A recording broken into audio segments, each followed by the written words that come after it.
right? So let's talk anxiety.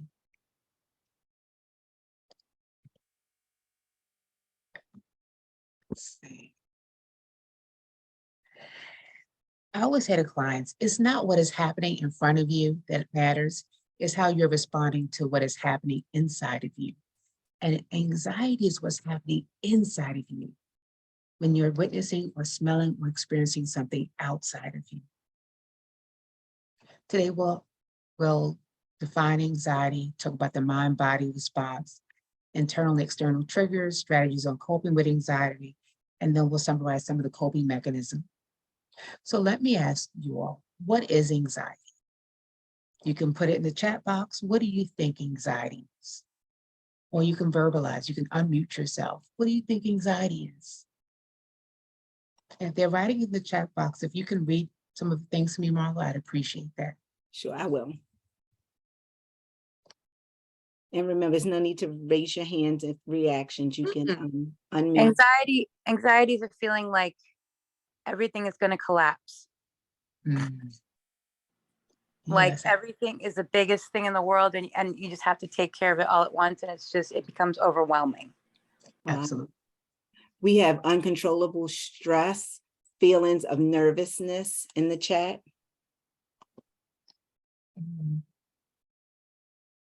Anyone else? And those are all correct answers. Anyone else experiences anxiety as a thing to be afraid of? A thing that takes over you, like the waves washing over you. Is anxiety traumatic for anyone? Is anxiety a bad feeling for anyone? Feeling overwhelmed. Yeah. It can be pain, can't breathe, and get hot. So it's like a body response, right? Yeah. So for a lot of people who are anxious, there's a burning response, or there's the face feels warm, or it gets flushed, or it gets red, right? Or there's a nervousness in the extremities, fingers feel nervous or sweaty, or palm is calm, the palm is clammy. There's a tightness in the stomach, right? Anxiety is all those things. It's a feeling. It's also an intuition that something's not right. Right? Have you ever had that feeling like, like I'm nervous. I don't know why I'm nervous, but I just feel like something's not right, or that something bad's going to happen, or I don't know, I'm just not comfortable. Right? And someone said anxiety can be bad if uncontrolled. And I'm sorry, someone said I used to have panic attacks and it was the worst. Yeah. Yeah. It can be very frightening, especially if you're having a panic attack, which is a body response, right? Because the body responds to what it thinks is danger. And anxiety is a neurochemical response to the body getting ready for a change or getting ready to defend itself because it's a change that happens. If you look at the picture on the right, you can see all these nerves, right? The nerves are part of the polyvagal nerve. Has anyone ever heard of the polyvagal nerve before? You know how when the baby's born and there's like a soft space here? This polyvagal nerve is the longest nerve. Where that soft space is at is where underneath that are the nerves. It goes from the top of your skull all the way down to the bottom of your feet, to your toes. And it travels through the face. It travels down the neck, see the yellow lines to the back of the neck, which is why when we get anxious, the throat gets tight. It travels to the lungs, it travels to the heart, to the liver.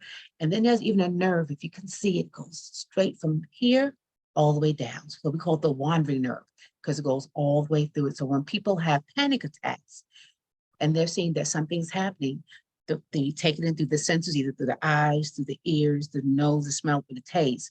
And the body says, whoa, the brain says, whoa, something's happening, and alerts the amygdala, right? That's the response part. That's the fire station of the brain.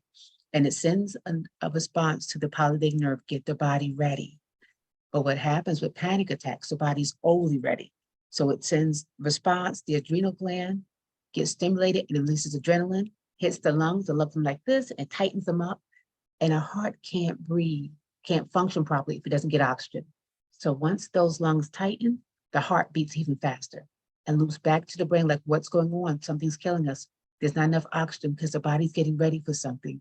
And it puts you in this loop, right? And with those loops, all these feelings and emotions that are exactly in the back of the brain where the amygdala is at, where all the emotions are at. So we are held hostage. We call it the amygdala hijack. It holds you hostage because the body is looking for danger. And that is like the fire engine that's going off and letting you know, wow, get ready. Something bad is trying to happen and it won't stop until the body thinks it's over. And an anxious body feels like a bear is coming towards you. It feels like I'm paralyzed. Death is coming. Feels like I'm hopeless, helpless. I think someone said even powerless. Like something is coming and my body has to get ready. And that's what anxiety is. It's changes here and the body's responding to a change. And the body doesn't know whether it's good or bad change because the part of the brain that tells you whether it's good or bad is the prefrontal lobe. Has anyone heard anything of the prefrontal lobe? I think that's been a lot on the news. The prefrontal lobe is a part of your brain that thinks about what you're thinking and think about the back and the middle of the brain is the emotional part. And when we see danger, we don't think, I wonder what species of bear this is. I wonder if this bear is eating breakfast. We're not thinking that. When we see danger, it's run, get the kids. It's that run response, right? And people don't realize when we're anxious, like that commercial, you're not you when you're hungry. You are not you when you're anxious because the brain will turn off the prefrontal part of the lobe where the insight, the judgment's at, and the thinking about what you're thinking. And the part of your brain that gets bigger, that gets turned on, is the limbic system, the emotional part of the brain where the amygdala is at. And that part takes over. And it's almost like the thinking part goes offline and the feeling part, which connects to the body part, because we'll say it's the top down. What happens in the brain always comes down to the body because the body has to respond. So the brain is leading it, saying, get ready, there's a bear. But I don't know about you, I live in Windsor Mill, which is near Ellicott City and Woodlawn. I haven't seen very many bears in my community. But what I do know is that when life feels like a bear, it takes me out of this place of window of tolerance. A window of tolerance is I'm grounded, I'm flexible, I'm open, I'm talking, right? I'm happy, I'm in a good spirit, I'm not tense. But when a bear comes at me or life is coming at me, it takes me out of that window of tolerance and puts me in a hyper arousal where I'm high energy, like, oh, it's a bear effect, where I'm anxious, I'm angry, I'm overwhelmed, I'm not calm anymore. And when we're hyper aroused, we're not really connecting with others. We're talking at people, but sometimes we're not talking with people. When I'm inside the window of tolerance, I'm connection. I'm connected. I'm talking, I'm smiling, I'm laughing, but push me into other place and I'm barking out orders, I'm talking really, really fast, right? Connections are as important as survival. But if I'm hyper aroused, I feel like, oh my God, no matter what I do, it's not working. I'm not feeling safe. No matter what I do, I'm using as a mom experience. No matter what I do with this kid, it doesn't work. No matter how much I get a tutor, no matter how much I threaten this kid, no matter how many times I sit, I'm still having the same outcome and I'm powerless. I'm numb. I'm numb to the teacher's calls. I'm numb to the complaints. I'm numb to this kid screaming. I'm numb to, and I'm depressed. And I'm drawn, and maybe I'm not talking about it because I'm overwhelmed. I'm shut down because when I'm in hyper arousal, at least I'm fighting. I have high energy. I'm doing something. And then after a while, when I keep staying here and I'm not getting the results, I go to a hyper arousal where I'm shut down. I'm powerless. I'm frustrated. And I might even be resentful. And I might be in that place where it's like, why me? There's nothing I can do. And I'm feeling ashamed because I can't fix it and I can't make it better. Because when I'm in that flight place, at least there's hope that I can make it better. It's chaotic, but I'm trying to do it. I'm trying to juggle all these balls. And when things aren't moving, it brings me to this place where I'm just feeling helpless. And that for many of us, we don't see bears, but we do have things that trigger us like bears, like household expenses. How many people are deeply impacted by what's happening in the economy? Me. Preach. Yes, yes. I know that. Told my husband, I'm gonna get a little bike. I'm gonna bike to work. And he forgot. He was like, wait a minute. You look like welcome to the mailbox. I know, but I cannot spend $120 filling up my tank. It's ridiculous. So my car does not move most of the time. It's expensive. Has anyone noticed that even the price of food is more expensive? right? Have you been impacted in other ways by the cost of expenses? Because I know that, I think we're coming up into, is it tax-free week? That's coming up pretty soon, I think in August. Yeah, it's this week. It's this week. Tax-free, yes, it's this Yes. week. How many people are looking forward to buying your school supplies during tax-free week? You can put it in the chat. Only way to shop. Is it? And you know, it's funny, that's what I think too, but I know when I go to tax-free week, I can't tell the tax-free, I overspend. If I go to Walmart, I'm like, oh, I don't see the savings, but I'm sure there is a savings. But what I do know is that in a recession, you feel it more because we're paying more for food, more for gas, more for oil. We're paying a lot more. So the expenses are going. So that's a trigger for many people who are anxious because it's a change, right? We only have an anxious response when the body says, or the mind says, hey, there's a change, pay attention, get the body ready because we might need to do something about it. For military families, it's deployment or the return home, the triggers, right? This is a big area where there's a lot of military people who have been deployed, who are coming home, and they have post-traumatic stress disorder, and it's a trigger. And being worried about someone who's away is a trigger, that feeling of being out of control. The mass shootings for a lot of parents, especially the one that recently happened in Texas, is a trigger, right? Even some of the things that have happened in our school systems where we're seeing test scores, or we're seeing bullying, or you're hearing about violence. It's a trigger for a lot of parents. Have anyone felt that it has been worrying about kids going to school, or were anxious last year with all the incidents of violence in schools? Anyone's anxious? Put in the chat if that relates, if you can relate to that. We have one person said yes, but I think that was for something else. Tess said, I alleviate my anxiety by compulsively buying things on Amazon. Are you in it? Anyone is the Amazon queen that belongs to her club. I wish they would break up with me. Don't be, send me a Dear John letter, something, right? And let me ask people honestly, did anyone's relationship with Amazon manifest or get stronger during the COVID pandemic? Did anyone have a greater relationship? Yes. Why do you think that is? Why do you think that is? And if you want to speak freely, you can. If you want to put in the chat, why do you think that your relationship with Amazon 2 years, even after the pandemic, may have been made stronger? One, LaShonda said comfort. She said yes, and then she said comfort for her. Yeah. The shopping was comforting, or the ability to choose to do something, or the pleasure you got from shopping? Which one was comforting? LaShonda said both, and Tess said it was like exposure to the outside world. Absolutely, right? Easy to use.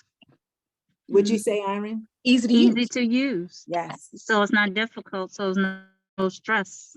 No, it wasn't. It's easy to use, and it made it simple. And when COVID hit in 2020, we didn't understand anything. Everything was so confusing. But the thing that was easy, the brain liked it. The brain likes easy as opposed to difficult. And it gave many of us a sense of control and a sense of hope. And it gave us something to do. When we couldn't go anywhere, couldn't do anything, it gave us an outside place in our brains of where we could find comfort. So shopping on Amazon was like comfort eating for us. It was a thing that we could do, and having things come in, it gave me that adrenaline rush, right? And the body likes being that window of tolerance where it's like, wow, I'm excited, it feels good. It likes that sense of play. And for many of us, it felt like play. Like for the first time, going to Home Depot was the bomb. That was like the club for me. Me and my husband were like, we were so, because we were playing. We didn't even need anything. I wanted to go play. Because going there gave me an opportunity to fix some things in my home that I hadn't fixed. I got out, got to see people in a very safe way where everybody was 6 feet apart. It felt better. But COVID is a mass trauma for everyone. And for many of us, we go outside of ourselves to manage what's inside of ourselves, right? Because it gives us a sense of control. And notice where my hands just went right here. So I want to invite everyone just to put their right hand on the left part of their chest, because the heart is more skewed to the left part, right? And I just want you just for 1 second to take a breath in again and just rock with me. Taking a big breath in, a slow breath out.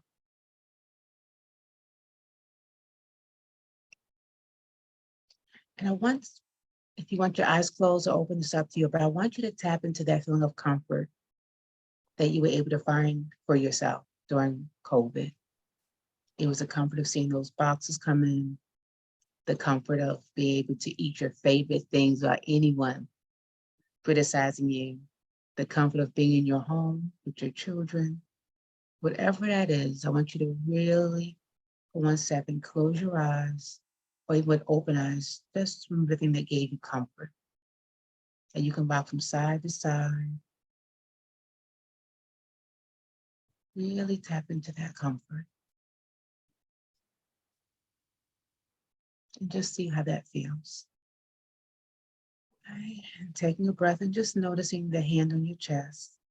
And just become really aware how it feels to have your hand on your chest. Notice the feeling of the fabric underneath your skin. Like mine feels soft and dry. And just notice, I'm moving my fingers, just notice how it feels. I'm moving my fingers just a little bit so I can feel the fabric. And I want you just to notice in that next moment what it feels like. And I'm moving my fingers so you can move yours to gently give you a touch. What it feels like just to be touched very slowly. And if you want to make the touch even slower, even softer, just notice what that feels like, just to be touched at this point of the day. Just take a breath in, breath out. Good job. And just a way of calming the body. The brain doesn't care who's touching you. All it cares that you're being touched. Right? And when we're triggered and we're talking about things that trigger us, it activates the sympathetic nervous system. And that's the system that's involved in the fight-flight response. But if I give you an opportunity just to slow down, even my voice is slow on purpose, and I ask you just to put your hand over your heart, I could have asked you to listen to your heartbeat. But notice how you felt when I asked you to notice what it felt like to be touched. Right? Was it calming? And for moms and dads and caretakers and guardians, sometimes no one's touching us because we're so busy. And what I'll say is, I get you don't have time to take a walk, but can you just give yourself permission just to put your hand on your heart or listen for the heartbeat and just rock for like a half a second and just drop into a moment where you feel calmer. Or if you can't drop into any moments because your mind is moving really fast, just listen to your breathing, right? Because sometimes we don't have a lot of time. And sometimes our children who go to school, they don't have that time either. So it's a really nice way for us to teach our children how just to connect to that heart part, that left part, because there's a bilateral experience, right? We say the right brain is a part of the brain that was developed early in life. Babies are feeling, they're crying, they're cooing, right? They're all feeling. They don't think about, well, it's 2:00 in the morning. I can't wake Candice up because she has to go to work. You cry when you want to cry. Babies don't think, well, I better not poop because it's the last diaper and my mother's, didn't go to Walmart yet. Babies don't think about that. They cry and they poop whenever they want. So that right part of the brain is really the primitive part. It's the part of the brain that gets developed earlier. But the left part, the logical part, really happens around 2 or 3 years old. This is this part is more dominant than this part, which is why we'll say to people, when you're emotional, go to your left side. Bring on that part of you that's logical. Whether we do the right to the left.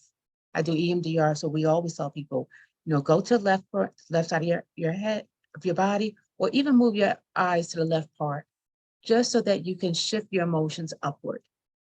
So that you have a calm experience, especially when you trigger. Right? And if you have children who get triggered, give them that technique of them tapping on their left side or rubbing on their left side, right? Or putting their hand here, or I'll say, do the hug. The body doesn't care who's hugging you, especially when you have a schedule that looks like this. Oh, I'm not sure about you, but if this is your schedule, by the middle of September, October, November, December, please put something in the chat. If you have I have a schedule that looks like this, and usually it has tutoring, D&D club, CCB, taking kids to CCBC, parents meeting. It has their stuff, my stuff, but more their stuff than my stuff. Right? Does anyone else have a schedule that looks like this?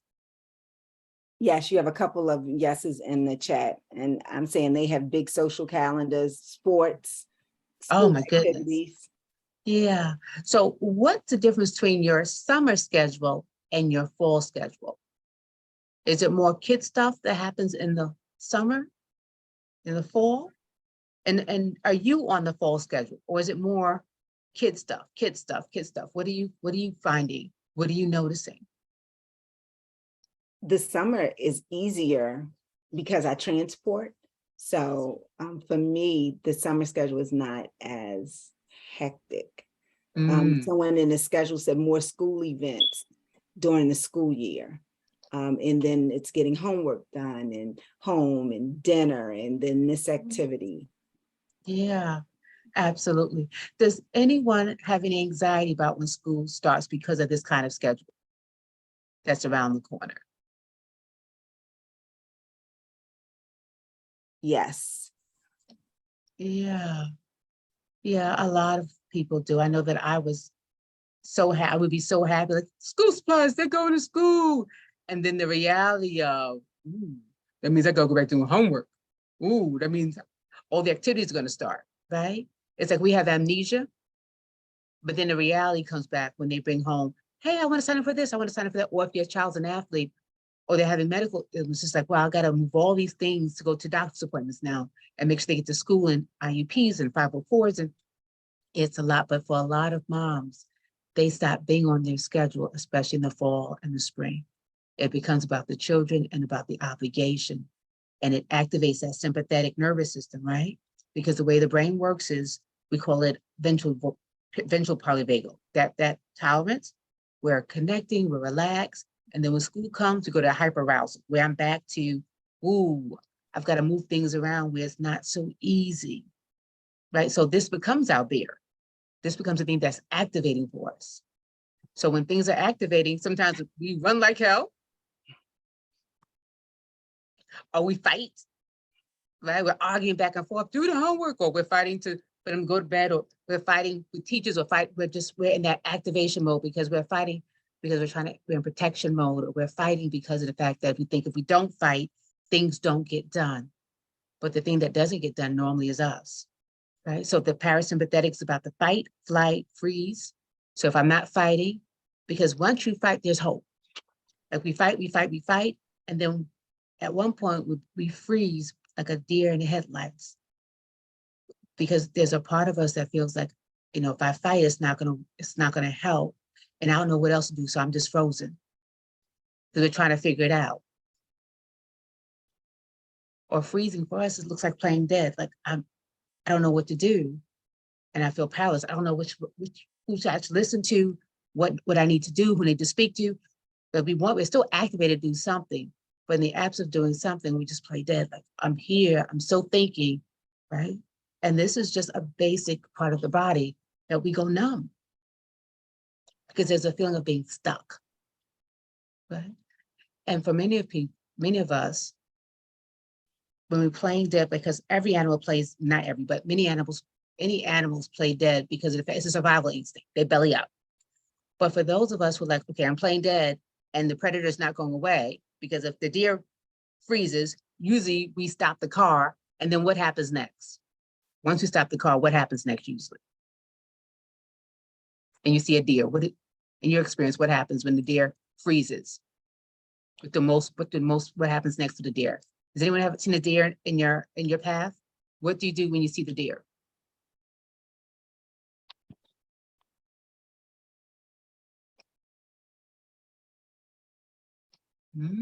I freeze and it stops before it takes off. It takes off. So it's temporarily frozen because the lights startle it, right? So it freezes, doesn't know what to do. But the moment that you stop and the lights aren't as bright on it, it runs, right? Because we freeze hoping that even bears, when they're being attacked, they'll freeze. And the moment the predator goes away, it gets back up. But it gets back up. But what happens if I get back up and I'm still being attacked and harmed, we have something called the emotional shutdown. That's the belly response, where it's like, oh my God, me playing dead, you still coming at me. Even when I freeze, you won't leave me alone. Even I'm like, oh, I'm playing sick, or nothing stops whoever's coming at me. So we collapse as parents. And sometimes people misinterpret things that we don't care. No, it's like, I'm just overwhelmed and I'm not getting rest and things aren't going well. So I'm emotionally collapsed the way dogs do, where they look up and they don't move, even though they could move, or animals that are caged. When you open the cage, they don't leave it, because for them, they don't know that they can be free. But any other animal who hasn't been overstimulated, over abused, overtaxed will run. But if you're in a situation where you're not getting a break, where getting away doesn't feel possible, there's that collapse feeling. And that collapse feeling translates to depression. Or it can translate to depression. And for some people, they'll make up in their mind is that I don't like this feeling, so I'm gonna do everything possible to avoid it. And they may go to extreme and they create, we call it disorganized anxiety, where they worry a lot because I don't want to be collapsed. I don't want to feel hopeless and helpless. So I'm going to do something. Like Amazon is doing something, right? I think I'm doing something. I can't take away COVID, but I can make this house feel better, look better, right? Or I'm hoarding, I'm collecting things that have an emotional experience for me, or I'm gambling, right? I'm doing something that makes me feel not so powerless, not so helpless. Right? Or I'm worrying, I'm thinking about what you're thinking. Has anyone had the experience where you've been concerned about something and you're worrying about it, but your partner is in the bed and they're not worried about it? Or you're worried about something that belongs to your kids and they're not worried about it. They're playing and having friends and you're like, why are you about it, right?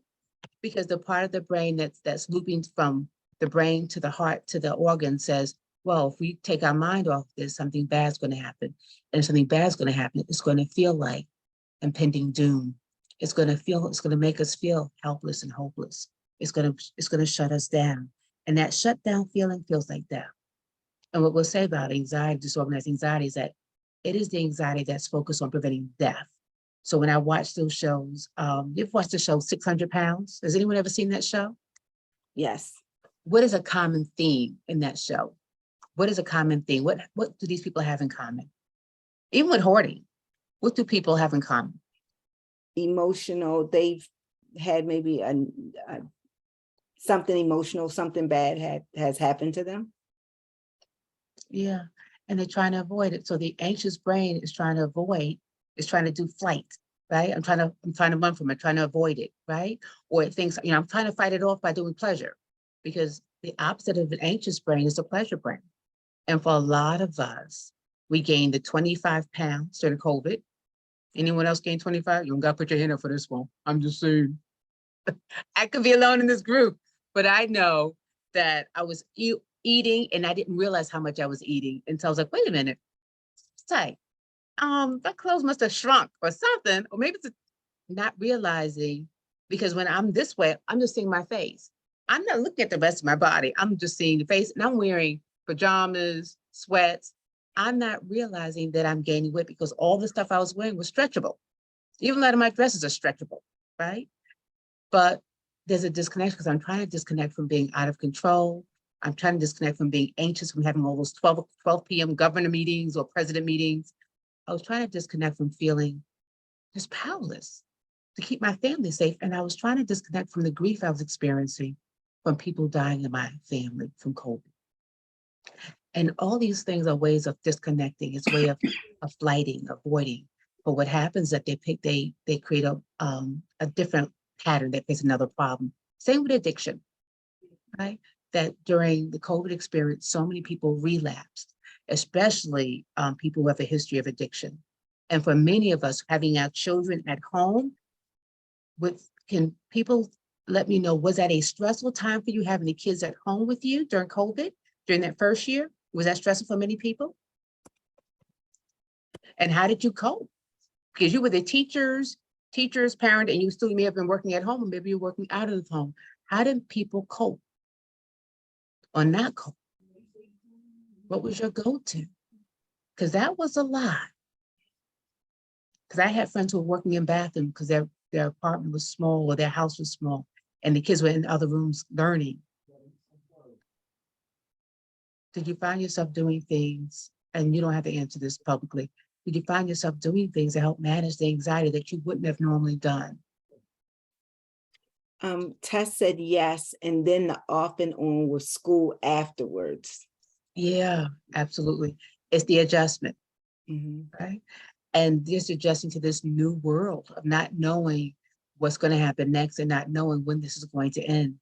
And I think for a lot of people, even though we're still in COVID, and people forget we're still in the pandemic, you can still get COVID, that I think people are becoming less anxious because they've had COVID and they survived it, or they become less anxious because now they have the vaccines, or they become less anxious because you don't quite see it on TV as much as you used to. But here's the thing about disordered anxiety. The body remains tense in situations which are important, which are supposed to be relaxed, right? Like, love this picture, the little girl crying at her own birthday party. Like, she's supposed to be happy, but she's actually crying. And when we have anxiety, there's like a neuroception mismatch occurs. This is my favorite two pictures, right? There's a mismatch. You've got these sad kids with these happy parents, right? That's me on the right and the left, jumping. But it's a mismatch because you see a picture, sad kids match sad parents. It's a mismatch, right? It's almost like going to an event and not knowing if it's a welcoming event for you because of gender, race, ethnic background, age, not knowing if you're going to be accepted, but it's a mismatch. And until you can figure out this is safe, there's a part of your brain that says, I don't know. That triggers that anxiety, like, well, I don't know.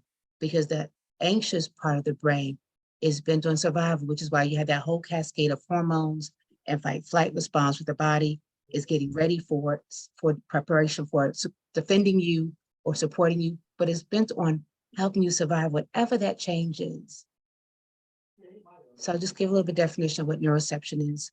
It really pretty much is the autonomic nervous system can't figure out if this is safe or not safe.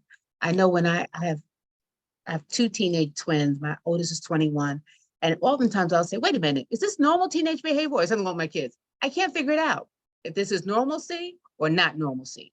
And for a lot of us, we can't figure out what normalcy is and what's not normalcy, what's safe but not safe. For some cultures, when the police come at their door, they get anxious. It's a mismatch because many times we see the police and we feel very safe, but with some cultures, because of their history with the police, it's a mismatch. They can't figure it out.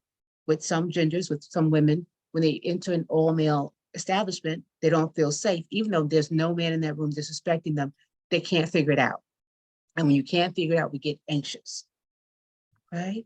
If I get a diagnosis with my child and they don't know what's going on, and doctors saying, no, it's okay, he's fine, but I'm seeing these symptoms, it's a mismatch between what the doctor's saying and what I'm seeing. They don't quite correlate. And it causes us to be very anxious. Any questions about any of that at all? Okay. Freedom from anxiety. The most powerful thing that you can do is connection, which is why I love this picture. Right? Wouldn't it be nice if all of us felt this way on day one of school if we had connection? Right? There's this thing, we're born out of connection between the sperm and the egg connecting, right? The babies connect to the mother, then biblical course, there's connection. And when the baby comes out, what's the first thing the baby does? When the baby comes out, what are one of the few things that first things they do when the baby comes out? Guardians, parents, what's the first thing that the baby does? Who do they look? They cry. They cry. And who do they look for? Whose voice are they looking for? Mom. Because they've been underneath her the whole time. And if it's not mom, they're looking for another voice that visit up in the womb, the vibration of that voice, right? Because there's that connection. And when we rock the baby, what happens is that we're co-regulating, we're teaching the baby, wow, you're safe because you're still connected to me, which is why we rock and which is why we pat. Because there's strength in that connection. So the baby learns, wow, when they pick me up, that means I'm safe. When they rock me, that means I'm safe. So when I said to you earlier, I said, give yourself a rock, because the body never forgets.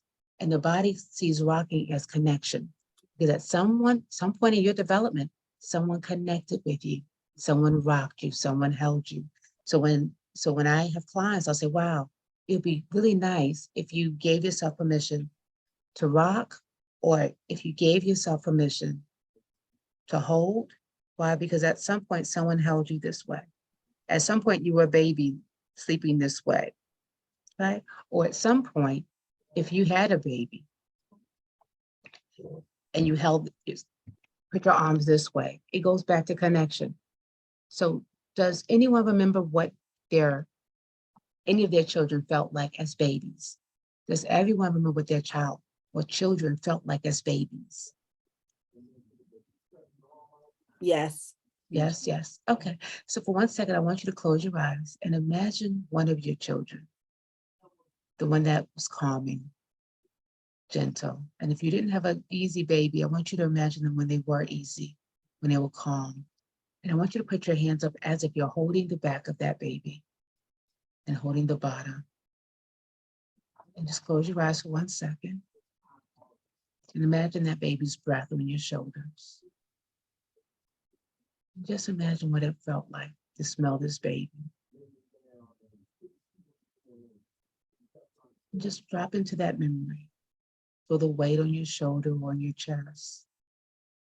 You know how babies, when they sleep and they're nuzzled against you.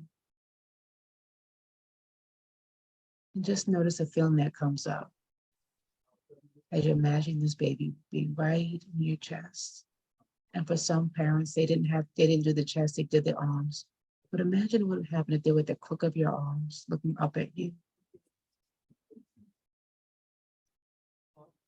And taking a breath in and bringing that feeling into the session again, into the training, and opening your eyes. And can you share with the group how that felt? That connection, because we're born out of connection. We're always seeking it out. What was that like for many of you who were able to do it? Can you put that in the chat?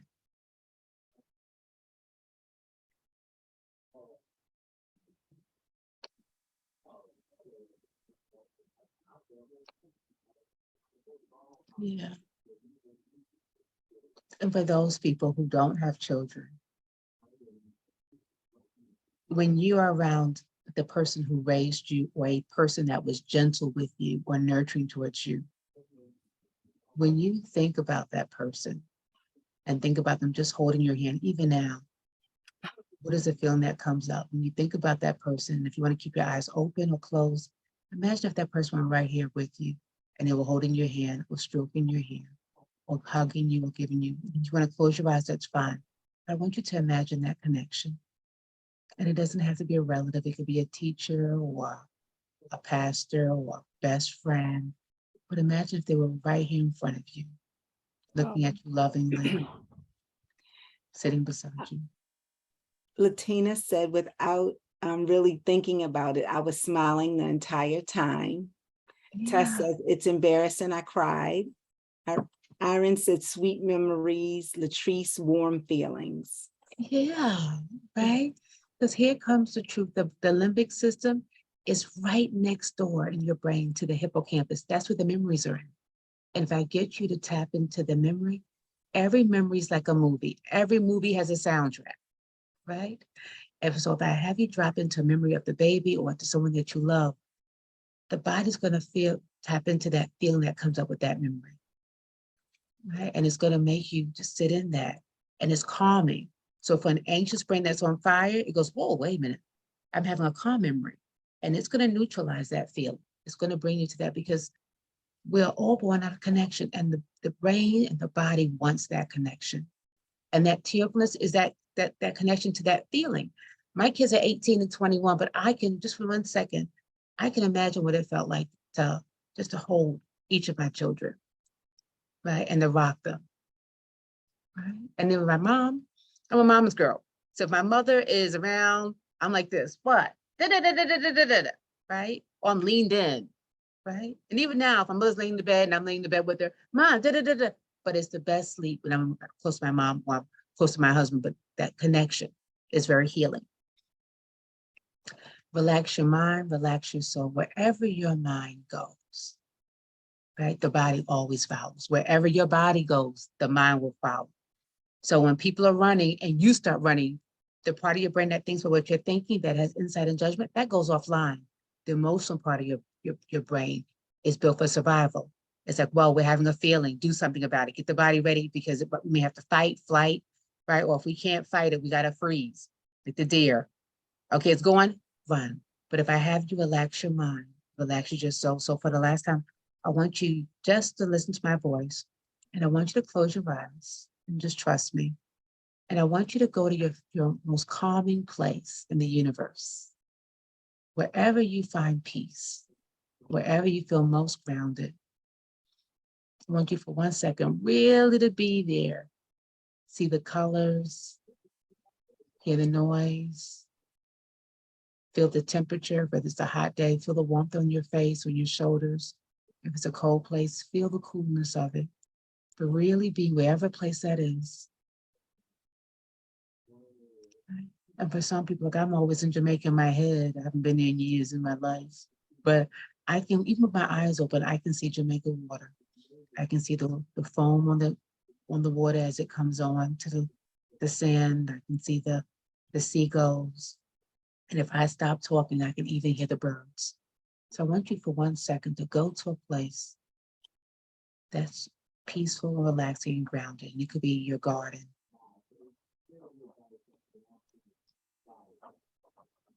And just notice how the body responds. Just being in that place.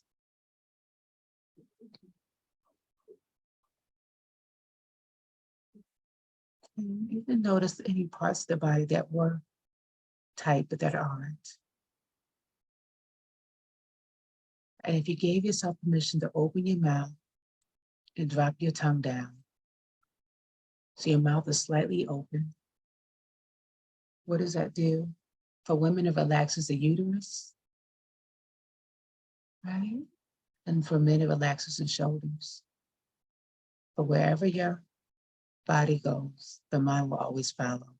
And dentists have found that if you drop into a relaxing memory and you loosen your mouth, this jawline follows and the neck follows. Yeah. So talking more about the mouth. If I take my mouth and I'm anxious, I'm talking a mile a minute, we'll say, your tongue is moving too fast. Slow down your speech. Why is that? Even with our children, it's never shh, just say it slower. Mom, I want to hear you, but I want you to say it slow. But I gotta say it. No, I want to hear you, but say it slow, because what I'm doing, because the faster you speak, is that fight response, right? They're outside their window of tolerance, talking really fast, and their eyes are really big. And it's woo, and if I take their face, I'm like, just say it, I want to hear it, but yeah, I want to, but mommy doesn't hear really well, or just say it slower. But I'm going to hear it, watch. But the moment I do that touch, right?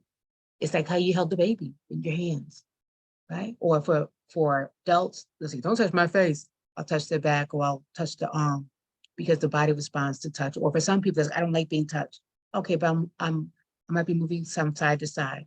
Why? Because they have a memory of being rocked. You all had a memory of being somebody rocked somebody.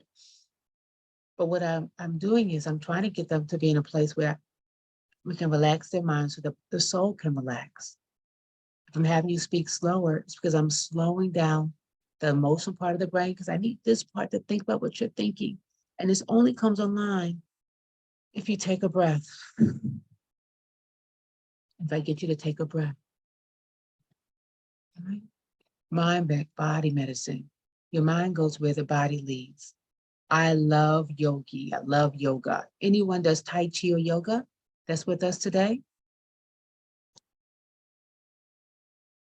In my dream, I'm the girl on the right. In my dream life, but in my real life, I'm the person who cannot sit on the left, but I'm the person who can do this, right? The okay sign, right? Have you ever seen people when they do this, they do the, right? That neurobiologically, this tells the brain that something's going to happen. Pay attention, right? We call it tapping. It's the tips. And what we'll say to people is open it up. I'm so tense. Now close it down. Real slow. Because where the mind goes, the body will follow. Where the body goes. And notice, I'm still not close, but say, wow, what are you doing? I'm trying to get the body to pay attention because it's almost like meditation. Like when people do meditation, I'm still going real, it's like, wow, that takes a long time. I'm trying to get you to focus on going real slow because I'm distracting you from whatever was making you anxious, because an anxious brain is focused on danger and death. But even without children, we'll say, have them do slow, have them take a breath, open back up. Right? And kids love this. We say, open back up like a flower, like a flower. Even as adults, open back up, open back up. And what I'm doing is I'm giving them an opportunity to be distracted by the hands opening up and giving myself an opportunity. Now I say, now breathe. I'll go back in. And what I'm doing is I'm trying to calm my child down, but I'm also calming me down so that we're in sync, so that we can both think about what we're thinking, and so that I'm not as reactive. And I can be in meetings and but I'm calming me down on purpose, right? That these are all ways of calming you down. And if you sit on the floor, like there was this old rumor, this old folks tale about Elvis. Does anybody know where Elvis passed away at? What room in his house he passed away on? The hotel. He's at a In the hotel? What room was he in? He was in his house. He was in his house. Someone said bathroom. Bathroom. What was he doing in the bathroom? Someone He's on said what? on the toilet. He was on the toilet. Absolutely. On the toilet. Do you know that if you sit on the toilet, it lowers your heart rate? Just the idea of sitting on the toilet, think about it. In order to have a bowel movement, you got to be calm. That if you're tense, you're pushing and you're not. But most of us, when we sit on the toilet, we're relaxed, which is why it lowers your heart rate. Is that why men take so long on the toilet? If you're tense, yeah. If you're just like, because the body has a response, right? Just like if you're trying to breastfeed and your body's tense, you can't lactate. If you're on the toilet and you're tense, you won't really be able to pass through it. Well, it's going to hurt. And think about when you got potty trained. What was the thing you did? Did they have you sit on the toilet for a long time? Sit down, pretend, look behind you. That we have body memory. The body remembers. And there's something about sitting on the toilet that's calming for the heart. But if I sit you on the ground, like I'm not great at yoga, I just love doing it. I'm not as flexible. But if I have you sit on the floor, it's calming. The floor is cool. And if I have you take your hands and put your hands on the floor, like downward dog, it's cool because I'm actually putting you closer towards the floor. It lowers your heart rate. And for many of us who are stressed, I'll say, you sit on the floor. In my office, close your door and sit on the floor. Or I want you to bend down. Why? Bend down and balance yourself with your feet, with your hands on the ground, but bend down. Take some breaths, because the lower you are to the floor, the lower your heart rate. And it's great to do with little children. So we're going to stand up. Let's go all the way down.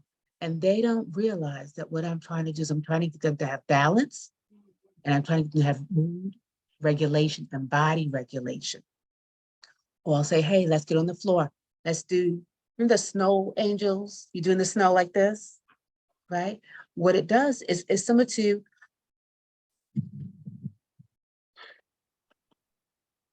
hands up, breathe out. I'm pushing open the lungs, because when we get activated, right, the polyvagal nerve stimulates the adrenaline. The adrenal gland hits the heart as well as the cortisol, and makes the heart beat faster and makes the lungs constrict.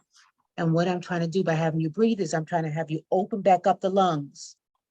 I'm forcing the lungs open, which is why when you see yoga, they do this a lot, right? And what they're really trying to do is have you do the opposite of what happens when you have an adrenaline rush, because the rush pushes you into the sympathetic nervous system, which is heart beats fast, and the lungs constrict. By having you stretch, I'm actually causing you or making you open back up your lungs, which is why I will say when you're open position, take a breath in. I'll put hands back. So if you just for 1 second, if you put your hands behind your head, take a breath,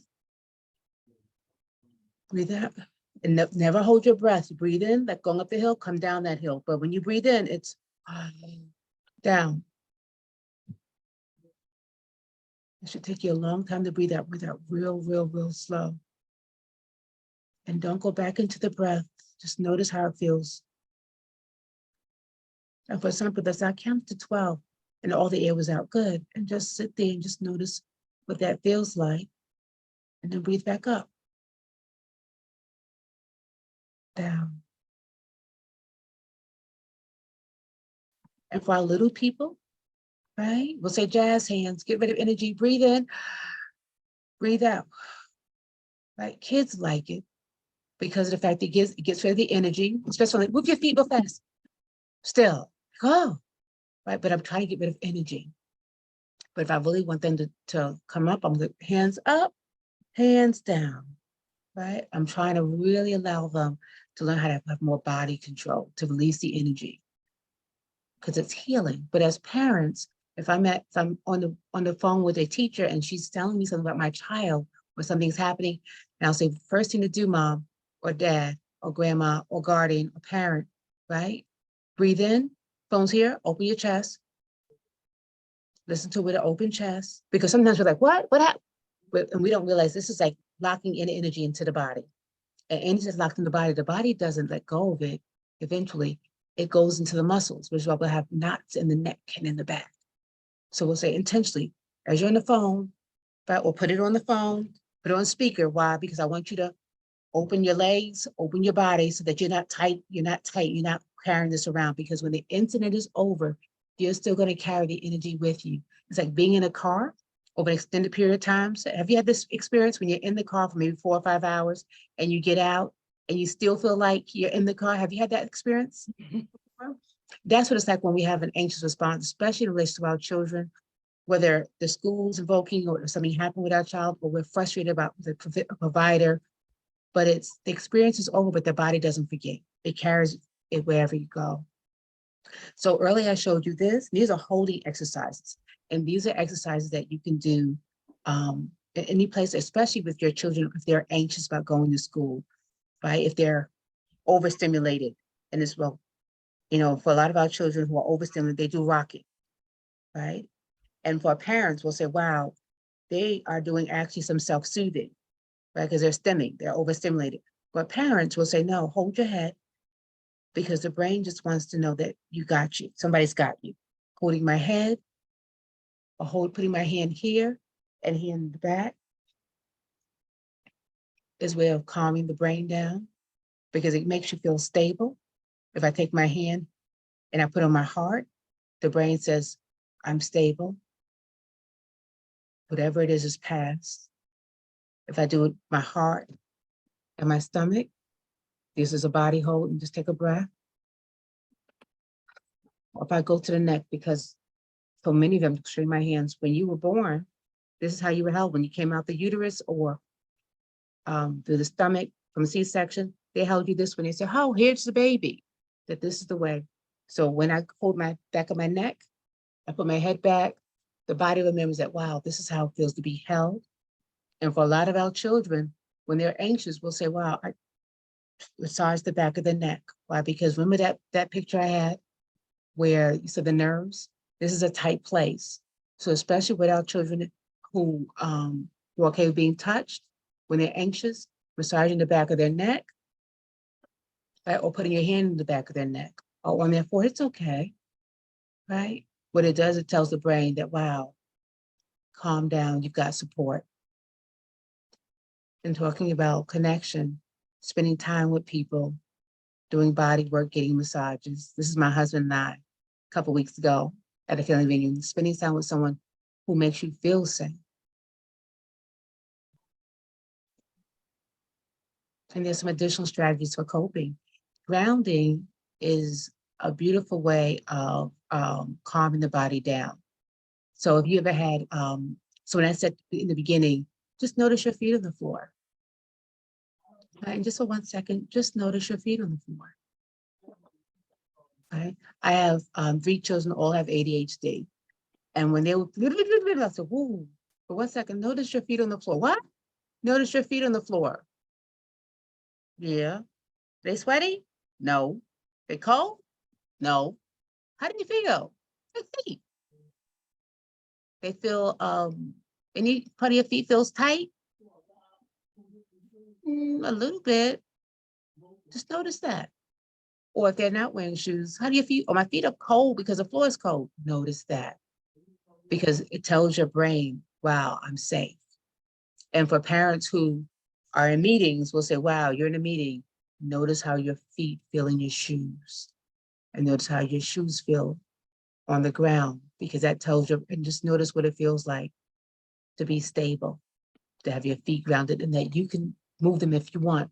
Because sometimes we're in places where we're feeling powerless, that shut down feeling that the dog felt, that when we're feeling powerless, we'll say, notice your feet, because it gives you the power of knowing that you can move. And the breathing, 4 breaths in, long breaths out.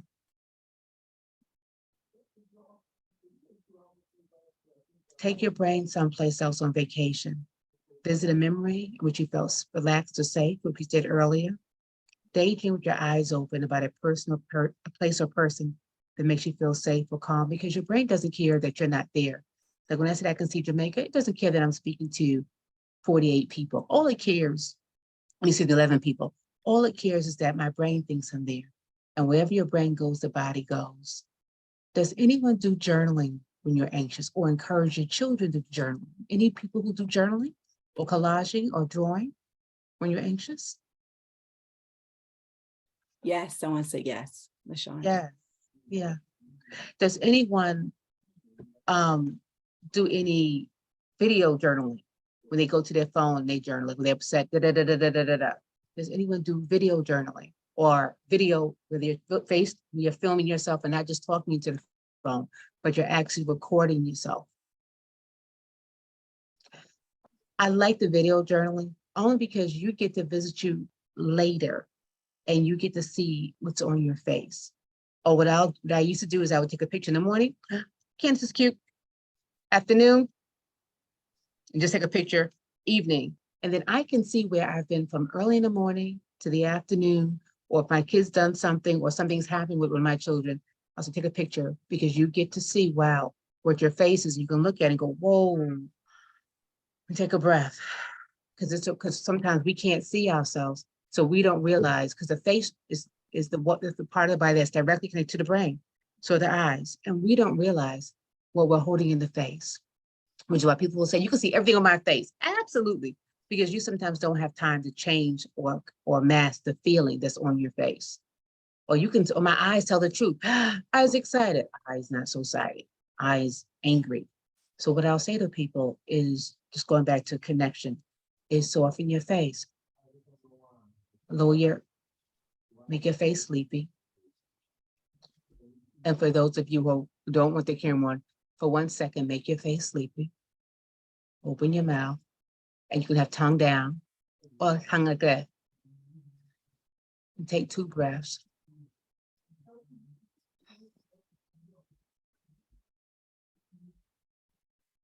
Or if tongue is down. And notice how that feels. And that's a grounding technique that dentists taught us, that there's something about lifting your tongue that invokes relaxation. And there's something about having your tongue down. Because a lot of times, even when we're dreaming, we're talking. But if your tongue is down, it's still. And when my tongue is down, my thoughts stop, because speech is connected to thought. So holding your tongue is a relaxing thing. Tactile touch, right? When, for guardians and parents, how did you touch your children when they were upset? Just put in the chat, what are some touches that you did with your children when they were upset? When they're anxious? When they're anxious, where do you go? How do you touch them? Do you rub heads? Do you rub backs? Do you give hugs? Do you hold their hands? What's the touch that you do when they're anxious?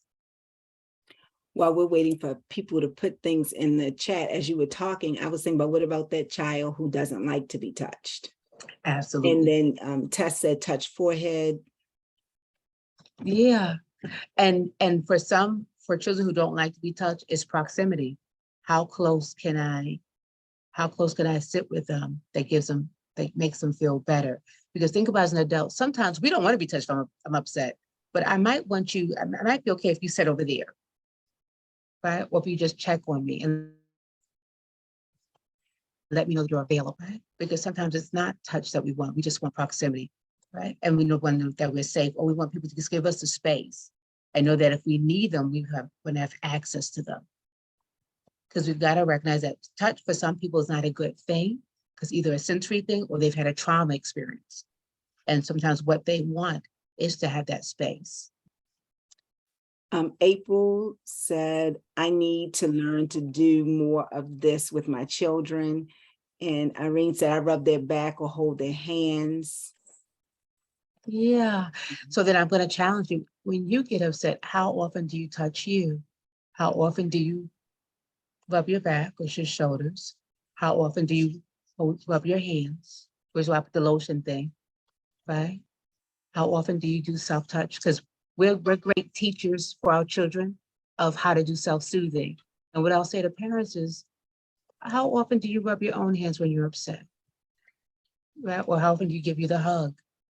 Right? There's a figure 8 thing that I love. And I'll say, do you make the figure 8? What does that do? So if you make the figure 8, it tickles. But if you're anxious, remember the mind, a hot mind is an anxious mind. And if I want you to just be distracted from it, I'll say do a tactile. Just make the figure 8 in your hands. It could be as small as you want, or make the figure 8 in front of you. And this is something that you can teach to your children, or you can be in front of them and say, watch me. And he'll ask them, how big you want it? This big? You're anxious. Let's say they're crying, they're anxious. I said, no, watch me. Is that it's too big, too big. And what I'm doing is I'm giving them and me, and I'm following my own hand. Does that feel good? It's soothing. I want you just to watch my fingers and tell me what you're noticing, how you're feeling as you're watching me. Right. And for some of you, you can make the same symbol in the middle of your hand. And for some people, they'll say, I don't know if I like that. So Candice, I made that on my forehead. You made the 8. There's something about that infinity sign that's very calming, right? And talking about touch, there are pressure points that we'll say to touch. But this is tapping in between, or rubbing in between, tapping on the side of your eyes, underneath your eyelids, emotional that freedom technique, underneath your nose. These are places that are calming, right? And for some people, they'll tap here, under here, this is here, and in the straight line. And what it does, again, it connects to the limbic system, the emotional part of the brain, and is calming. So I've been in meetings when I was on a licensing board, and there are 30 therapists, and you'll see a lot of us doing this because we're trying to tell the emotional part of our brain to calm down. So if you're someone who's had acupuncture done, they'll put a needle here, right? They put needles up here because these are the emotional parts of the brain, and they're connected directly to the limbic system. So I've been in meetings with other therapists, and we're all like this, or we're tapping the side of our hands, or where their finger is, tapping here. And what I always tell my kids, as they always do me, I'll say, if you're anxious, you can do this, and nobody has to know what you're doing. Or you can rub here. Well, if you're real slick, it's right, or just pick one place. And no one has to know that you're anxious. And just take a breath. I do Reiki as well. So Reiki way of calming, the Reiki technique is rubbing your hands real fast so they burn, and then put it in their face. And kids are like, oh, it feels so good. Yeah, it feels like a hot towel. Put it on your neck. Right? Or say, I'm gonna do magic with you.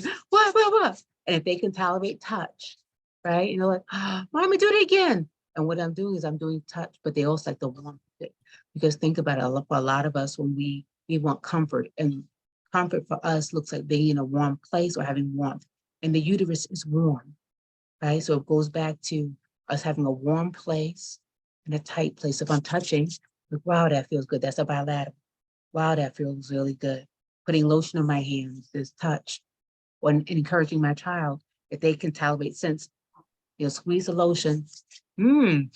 Smells good, doesn't it? Or close your eyes. What do you smell? But my daughter used to love that. I was like, what do you smell? Tangerine. You smell tangerine? Now I want you to see it. I see a tangerine. And what I'm doing is by having them smell of the lotion. And I'm saying, hey, put an image, I'm turning on this part of the brain. Because now they got to put fruit to what they're smelling. So Bath and Body is great, but anything that's fruity, whether it's a lotion or a cream, what it does is that it's calming and it's olfactory, because whenever you hit a sense, it's calming. So even a calming thing is that I didn't put it here. If I put a peppermint in my mouth, or give them a peppermint, I'll say, hey, just, they can't bite it, but you got to suck it. What do you smell? I'm hitting their senses, tactile. And I'll say, just notice that. And it's calming because it takes a while to really break through a peppermint. But I'm encouraging them to do some self-care. And I'm encouraging me as an adult to do self-care, right?